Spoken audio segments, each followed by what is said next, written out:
every bridge, erased every file, and made herself public enemy #1. But what happens when the most dangerous woman in the Marvel Universe goes rogue? From S.H.I.E.L.D. itself.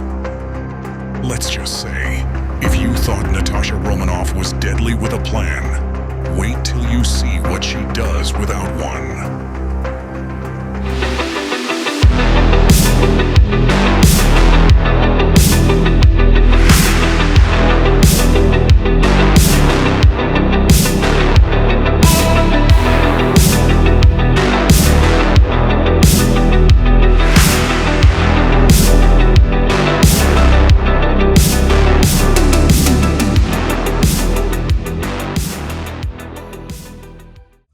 What's up, Agents of Chaos? I'm Thorne Bishop, and this is Top Secret Inc., the channel that digs deep into your favorite comics and uncovers the layers you didn't even know existed.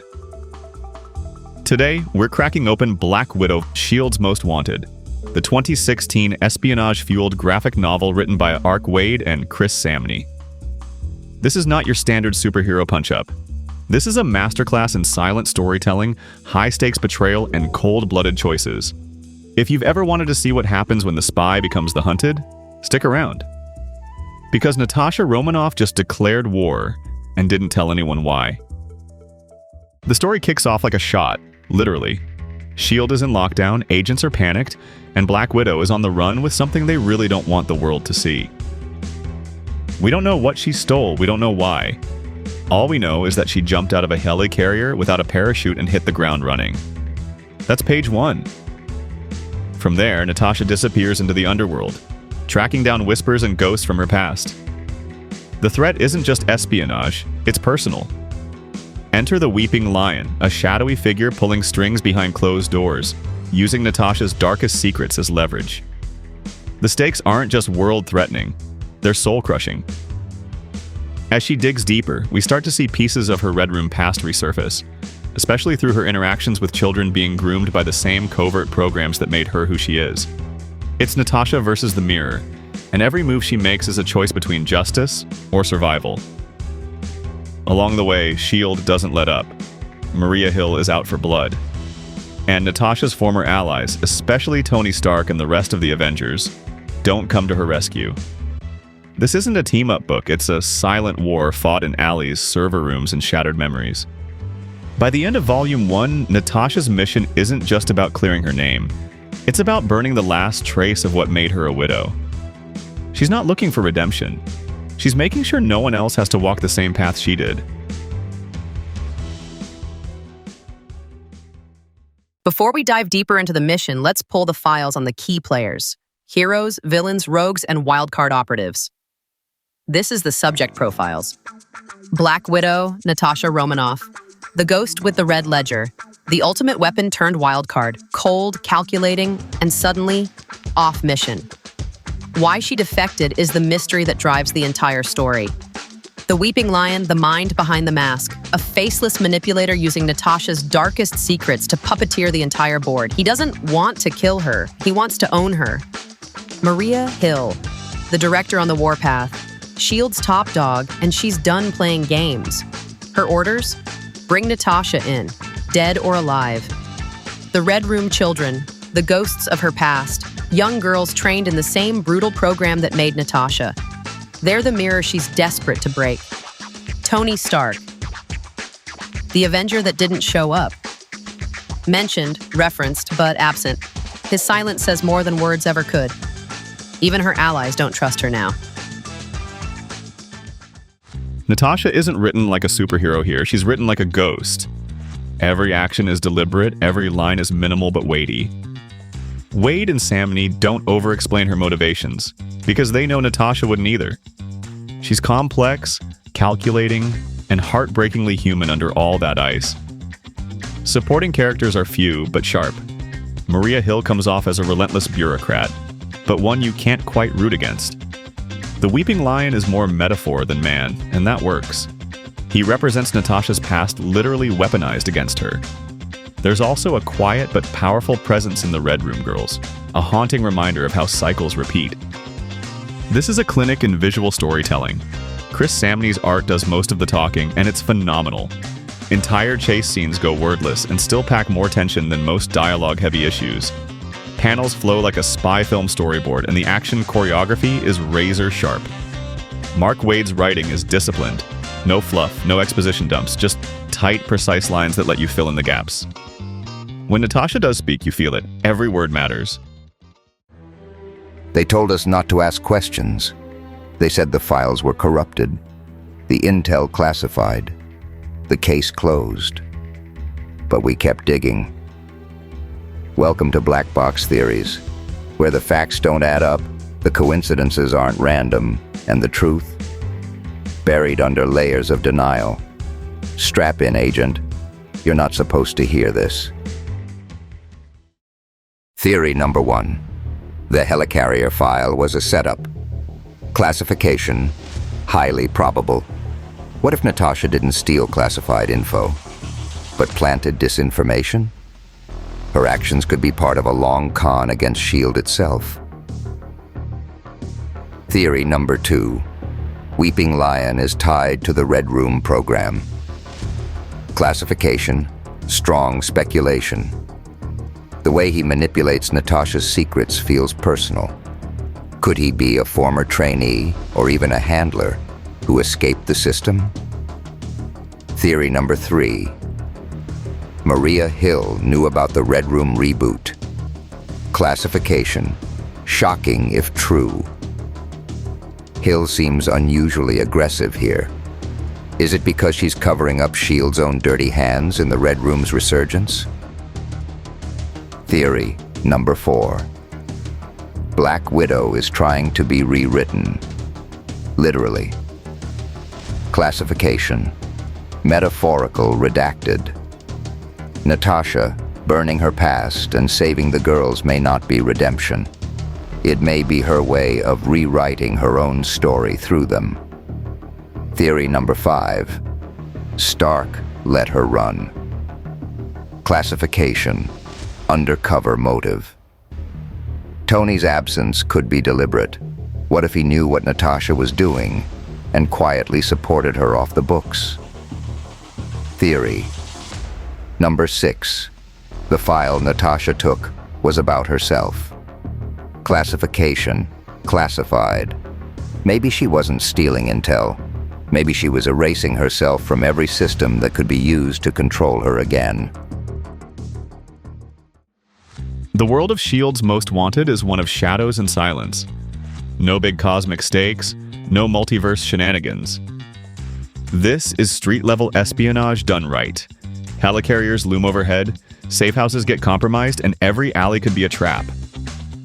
You feel how small and hunted Natasha really is. Tone-wise, this book is pure noir, lean, moody, and dangerous. Themes of guilt, identity, and autonomy permeate the story. Natasha isn't trying to fix the system. She's burning it down to rebuild it. There's heavy symbolism around rebirth and erasure, especially when you see how she interacts with young girls who mirror her own past. This is a story about who you are when no one is looking, when your name means nothing, and when your past comes knocking with a gun to your head. Coming out in 2000, this book predates the Black Widow solo film, but absolutely lays the groundwork for the tone Marvel Studios would eventually aim for. It strips away the superhero gloss and leans into the spy thriller genre hard, evoking Mission Impossible with a dash of Jason Bourne, but from a female POV, we rarely get this authentically. For fans sick of overpowered punch fests, this is a refreshing and dangerous detour. Compare this to other Widow-centric runs, and this one is easily top tier. It doesn't over-rely on cameos or continuity. It doesn't treat Natasha like a secondary Avenger. This is her story, her consequences, and her pain. Compared to previous runs, like Nathan Edmondson's darker, action-heavy arc, this one is leaner, more emotionally surgical, and far more cinematic. Black Widow Volume 1, S.H.I.E.L.D's Most Wanted, was critically praised for its slick visual narrative and tight pacing. It's often cited as one of the definitive Widow stories. And while it didn't blow up mainstream buzz the way a solo movie does, it quietly became a go-to recommendation for anyone asking, "Where do I start with Black Widow?" Some intel doesn't belong in the open. When a story gets too twisted, too dangerous, or just too damn weird, we file it under red. This is the red files, classified content, high-risk statistics, and the kind of secrets you don't unsee once exposed. Proceed with caution, Agent. Red file number 1, Silent Panels Masterclass. The first chase scene is completely wordless. No captions, no dialogue, just pure visual storytelling from Samnee. Red file number 2, Cold Open. The comic opens in media res. Natasha already on the run with no explanation. It drops readers into chaos immediately. Red file number 3, Real espionage vibes. Mark Waid cited classic spy thrillers like The Spy Who Came In from the Cold as tone references during development. Red file number 4, No superpowers needed. Natasha doesn't use gadgets, suits, or superpowers here, just raw skill, strategy, and muscle memory. Red file number 5, S.H.I.E.L.D. verse. Widow dynamic flipped. Instead of being S.H.I.E.L.D's top agent, she's now their most wanted traitor, turning the entire dynamic on its head. Red file number 6, Visual consistency. Artist Chris Samnee was co-plotter on the series, which explains the tight pacing and cinematic panel work. Red file number 7, Samnee's background art. All locations, especially S.H.I.E.L.D. interiors and Red Room flashbacks, were built to look claustrophobic and cold, reflecting Natasha's mental state. Red file number 8, Samnee's background art. All locations, especially S.H.I.E.L.D. interiors and Red Room flashbacks, were built to look claustrophobic and cold, reflecting Natasha's mental state. Red file number 9, Influences on the MCU. This run heavily influenced tone and character beats later seen in Black Widow, 2021, and Falcon and the Winter Soldier. Red file number 10. Weeping Lion's identity remains a mystery. Even by the end of Volume 1, we don't fully know who he is or what his endgame truly looks like.